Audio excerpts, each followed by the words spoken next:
Hey everybody, welcome back. I got more stuff to do. More like welcome quack. Ha! Okay, that's it. I'm done. I'm done with business duck. No. Business duck is forever, don't worry about it.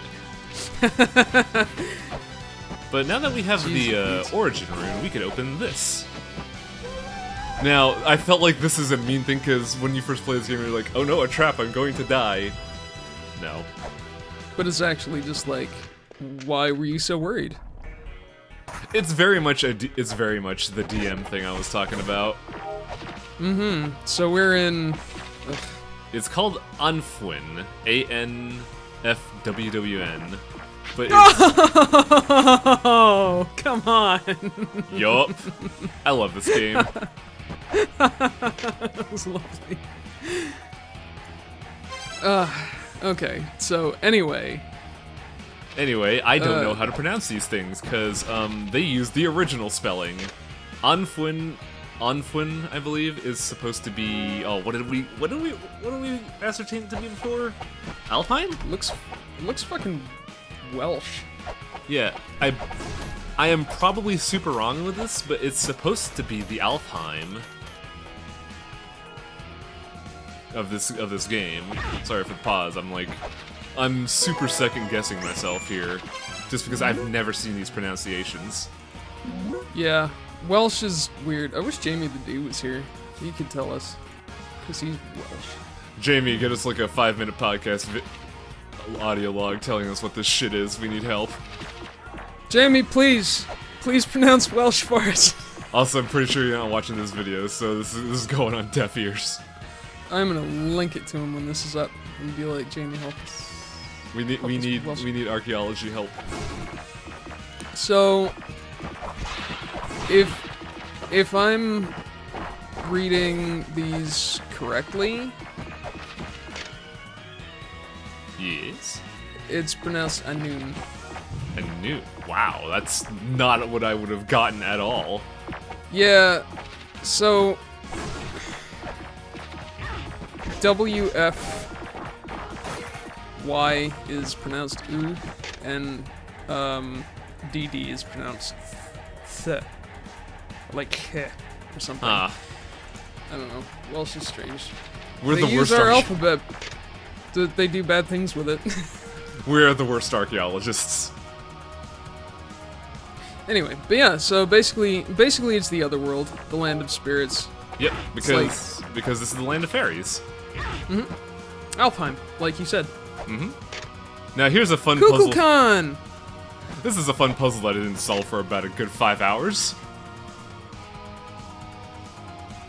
Just climb his head. That's all you gotta do. Oh, look at that. So, yeah, this is interesting. We're in the friggin' Welsh otherworld that's full of Mayan shit. Yeah. They kind of just take mythologies and just cram them together, and it's really confusing. Like, it was bad before with Valhalla, but here's Frey. Yo, I got power. So maybe you could clarify something on this, because I'm really out of my element here. Is Frey missing a hand? It does. I don't know much about Frey or Freyr, except that he's the brother of Freya, and they're Vanir. Speaking of Freya,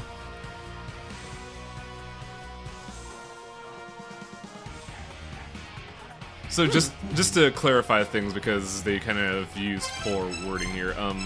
Frey and Freya are the king and queen of the fairies, but they are not, married. They're brother and sister. Yeah.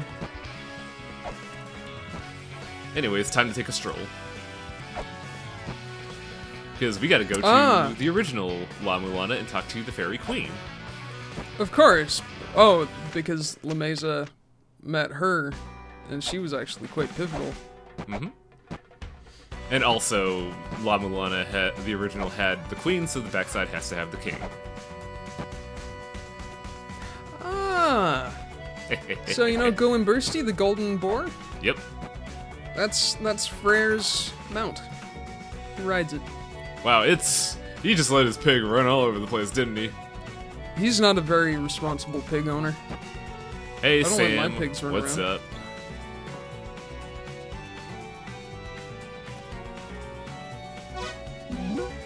I'm fine. I got it the first time. Less talking, more digging, please. Pitter patter. What a delightful place that has just been torn open since the first game. Oh, this is lovely. It's so nice now. Fairies get to chill here. It's great. It's so airy and full of fairy. Hey Freya, what's up? You got way more detail in this game than you did in the original.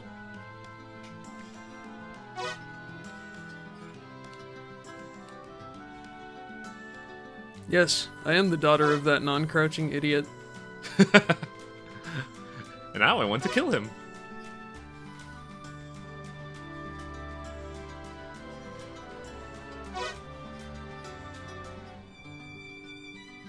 So, I'm pretty sure I did this wrong. I don't know what the sequence is, but the puzzle is you're supposed to find a fairy first before you talk to Frey. If you find Frey, he'll just like, you don't possess power, you didn't find a fairy, asshole. Then you find a fairy, and then he just goes, yo, talk to my sister. Then your sister's like, here, have this necklace. So that fairies will be your homies. Mm-hmm. And by doing this, we enable fairy spawning. Ugh. I do not enjoy the word spawning as relates to fairies. Well, it's a video game-ism. Yeah, but now my head is just filled with the idea of, like, clusters of fairy eggs in all the pots. Fairies are reproduced by facehuggers. Oh, so gross. By the way, the first fairy you found, her name is Ear. Ire? Ear? I don't know how to pronounce it. Air? Air, ear, ire. They are very chill. Yeah. Still looks really mad. Like, just a real... They have a very real grumpy healer. They have a very sharp face, that's for sure. Damn your tiny, delicate features. Now, we don't need it to pass this area, but it definitely helps having the healing fairy here. Yep. Also, this area introduces a new La-Mulana gimmick, Mimics. And an old friend.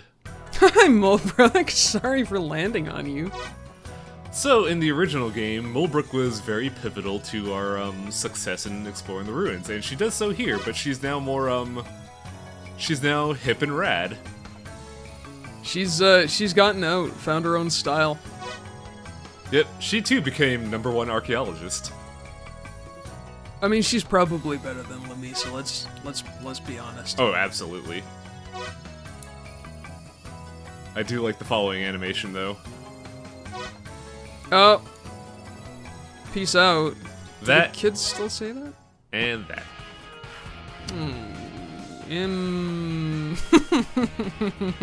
Yep. I wouldn't ask for anything less. I really envy people who can just sleep anywhere. She's just like bounce, bounce. It's another weird trait that I didn't realize they put in this game. Mulebrook is also a little clumsy. Ah, well. Except instead of being clumsy by nature, she's supernaturally clumsy. And she just owns it. She's like, fine, I'll just have a nap here. So the puzzle for this is abandon your desires and you will gain power, and that power is gloves. Abandon your desires by pushing a block? I believe it said look away from your desires, and what you do is you basically not push the block to look away from it, and then you get the ability to push blocks. I see. So now we can actually push those big white blocks. Right. I think it's funny. I do like how they distinctly changed between Lamesa and Lamisa, because in the original game, Lamesa could push blocks up just very slowly, and the gloves would make him push really fast. In this one, Lamisa cannot push them at all without the gloves, but she can duck. Right. She's more nimble. So here's a fun character that my pride made me never talk to. Is she Terry Hintz? No, more like a get-out-of-jail-free card. So she serves two purposes. Once you talk to Frey, she unlocks the boss room. Second, if you ever activate hard mode, one time she'll get you out of it. Oh. When I discovered that, when I was streaming, I was just like, nah, I'm gonna own up to my stupidity. I mean, it's kind of cool that you have that option, because I know in Dark Souls 2, Virtual Wise Man. Yeah, in Dark Souls 2, there was no getting out of challenge mode. Which one was challenge mode in 2?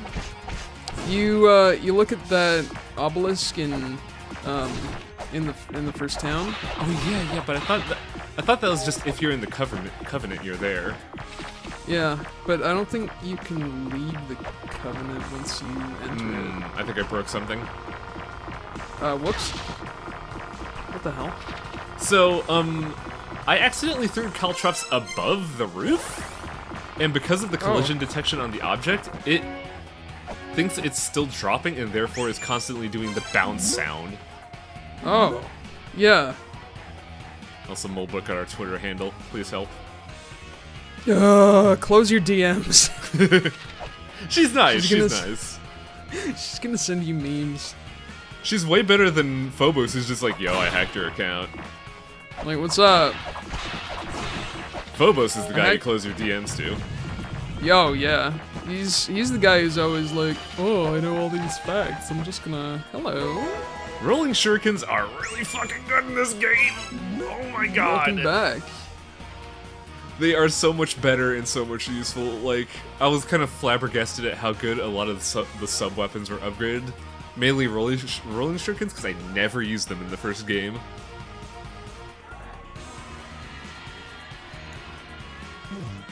Also, we have old men polluting our Twitter feed. Oh. Like, guys, untag me, you know? Exactly. Like, either untag me or take it to DMs.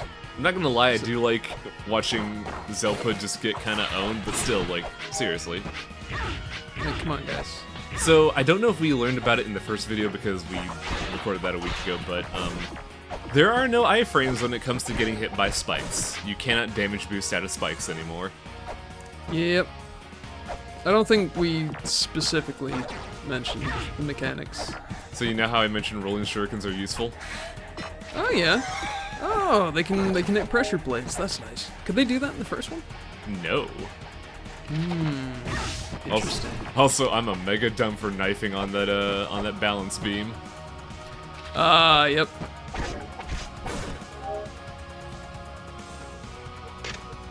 So the Virtual Wise Man is a concept that came back from the original game because he enables the mantra system, which is the big puzzle in both games. And it's just kind of neat that we have to rely on ancient programming to solve these puzzles. Of course. But we're probably not going to get the Ancient Wise Man for, I want to say, 4 more episodes? We've got fiddle-faddling about to do. Also, really easy bosses to fight. Some kind of snake guy. I remember when I first fought this boss, I was a little frustrated on how to fight it, but his bottom half doesn't have a hitbox, so you can just do this. Heaven help you if he ever figures out how to, like, horizontally sweep. Never happens. No, sir. He is the easiest sub-boss in this game. I chope or nope. We're going to be seeing a lot of clues about Nidhogg and the other dungeons, and they're completely irrelevant to us because we already killed him. So there's your absolute proof that you're not meant to fight Nidhogg. You're from.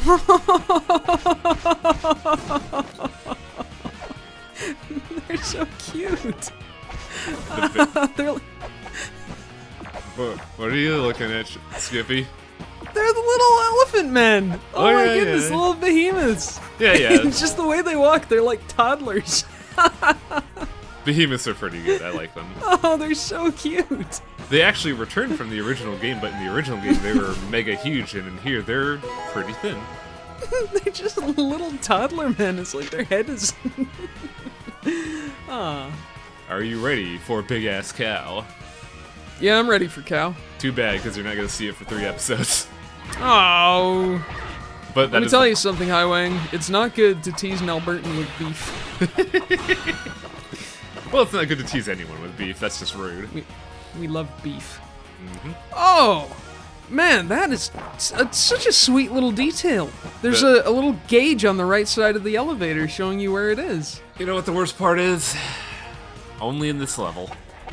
Oh, that is so user-friendly, though. I know. I wish it was in other levels, but it's not. And I'm just like, why the fuck wouldn't you? Like, I guess maybe it doesn't matter, because it'll be along eventually, but... It's good to know that, like, oh, I just have to wait this long, and then I can be patient, and then I, like, speedrun tech, I guess. Got time to light a cigarette or whatever. Make an onigiri. I was gonna say make a sandwich, but you'd be... no, make a donut. Of course, yeah. Gotta make that reference. Make a cheeseburger, Apollo. Eat your cheeseburgers, Apollo. Man, we're just pulling out all our references here. Localization's great. So many dank memes. Speaking of localization, here is a reference that took me the help of other people to get. Even the name is 1-to-1 accurate to a character in Ys 2. Wow! This is a character in Ys 2 that steals a memoir of the goddesses that you have to protect in that game. And he's here. 1-to-1. I did not know that until a buddy of mine, Lolo the Puzzlo, actively told me about that, and I was just like, holy shit, dude, what? So if you're watching, Lolo, thanks for that. Ah. Snapshot lets us get wall information. There's not a lot of it in this game. It's mostly 4 messages and the mantras. That's really it. So like, this reads background text? Yes. Ah. Which is, I kind of wish they utilized it a little bit more, but hey, I feel like relying on the background for stuff is hard because not a lot of people look at the background in this game. Well, in these kinds of games. So much else that's trying to kill you, yeah. Whoops. What a petty trapdoor. It is. Oh! Destroy! Jeez. Ruthless. Now that we have the brick, we could do this. Oh, yeah. Okay. Ah! Wait, now that we have the glove, not... The brick was always there, we got the glove now. What am I talking about? Yep. I know. I mean, brick, glove, it's all the same. Look, when you play this game, you have to shuffle a lot of information and you don't. Yeah, it's true. Are you ready for my favorite trap in the game? Whoa. Oh? Ah! Oh, poor guy. I would have shown off the crushing animation, but we've gone a while without saving, so I was just like, I can't fucking do that. Yeah. There's a lot of petty deaths in this game that just make me smile. Because they're deaths that are so profound that I just can't help but laugh. Like, I'm not even mad. It's just like, bravo, good job. Time for me to roll another character sheet. Well, yeah, okay. You got me.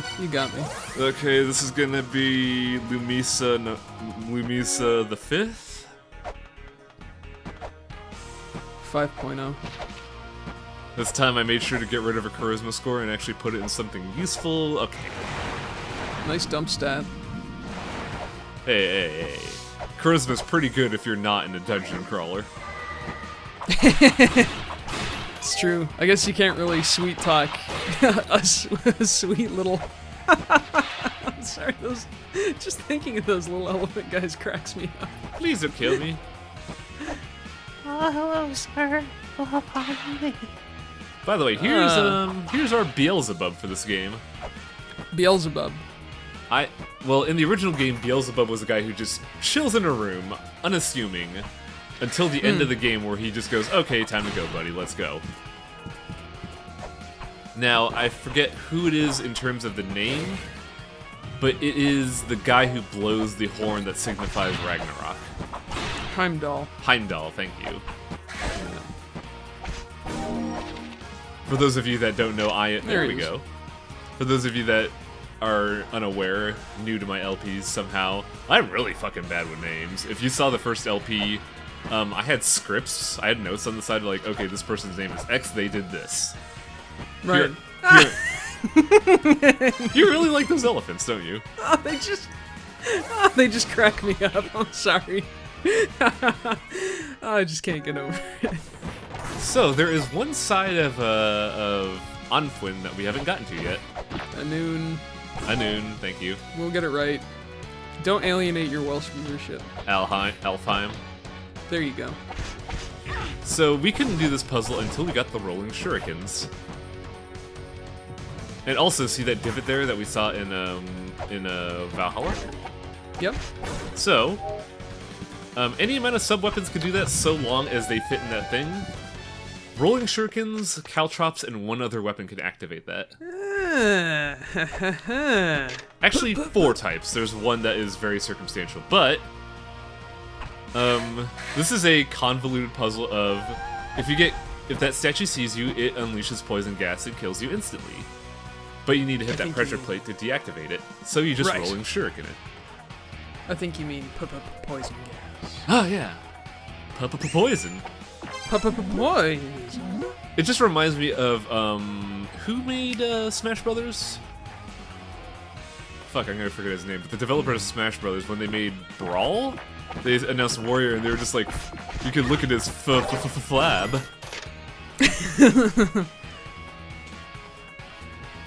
What a weird era of just game development. Yeah. Oh! A familiar name. I know of Ixtab, but I don't know what they were. Yeah. I know this. It came up in the new Tomb Raider. So here's the deal, and this is really interesting. Ishtab is the Mayan goddess of suicide by hanging. Well. Yeah. So the deal was apparently, suicide was actually like an honorable way to die to the Mayans, like to the point where you'd actually bypass the underworld and go straight to paradise. And so Ishtab actually acted like a psychopomp. She would guide your soul to the afterlife. Interesting. And apparently now, she's gone fucking batshit, and not only is she like the goddess of suicide, she's made it mandatory. It's a shame that you didn't show her attack when the nooses hit you, because it's fucked up. Yeah, you actually get hung. But I really didn't want to do that. No, because it does a lot of damage. I remember that from your stream. Yeah, well, that was hard mode, so the damage was just like... True. Anyway, yeah, so Ishtab is super interesting. I find that really fascinating because, like, apparently the Mayans and the Japanese, the Japan used to, like, I'm probably using the term wrong, extol suicide as, like, a very honorable thing to do. Yeah. Meanwhile, in modern culture, it's actually very sinful to commit suicide. It's, like, the worst thing you could do. To, like, Judeo-Christians, it's this huge mortal sin. So I just find it really interesting about how cultures view, like, killing yourself. Because I've always seen it as like just not just due to like religious influences, but I always saw it as like that's a really shitty thing you could do, kill yourself when a lot of people still care about you. But meanwhile, the Mayans are just like, yo, go for it, shit's great, I love it. They're just like, look, man, if you don't want to be here and contribute, like that's cool. By the way, you know how we saw door mimics a while ago? Yes. Just take a good look at this room. Sutton seems... So, hi Wang, this is La-Mulana, and there appears to be a treasure chest... that eats your face. Yeah, it's a treasure chest that is invitingly open. It's so obvious, and yet there is one trap that is pretty easy to fall for. But yes, there are mimics in this game too. They're not Dark Souls freaky deaky ass mimics. They're just pressure traps, but still. Dick. So these little guys, I guess, are called Hanuman. That's cute. Mm-hmm. They were in the original game too, and they were worse there. A monkey god. So we've basically explored all of Annwfn, except we haven't opened the boss door. Right. And We've killed a mini boss. I actually take a little bit of a while to figure this out, so let's go back, heal a little bit, and just go ahead and open that.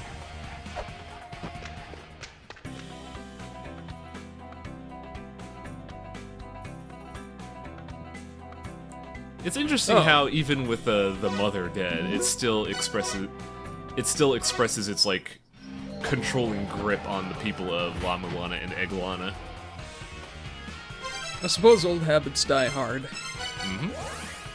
So, Annwfn for the most part is done. We've unlocked everything, we found everything. We just need another boss kill to get to the 2-star door that we found on the boat, and beat the boss, and we get everything there. But if you remember back in Heimdall, there was a corridor that was, you know, color like a rainbow, the Bifrost Bridge, basically. Yeah. We could have gone there at any time. Like, we could just go there now. And we're gonna go there now, because next time is probably gonna be one of the longer episodes in the game as we go to the largest area, the Immortal Battlefield. Ooh. See you folks next time. Get your popcorn. It's gonna be a long one.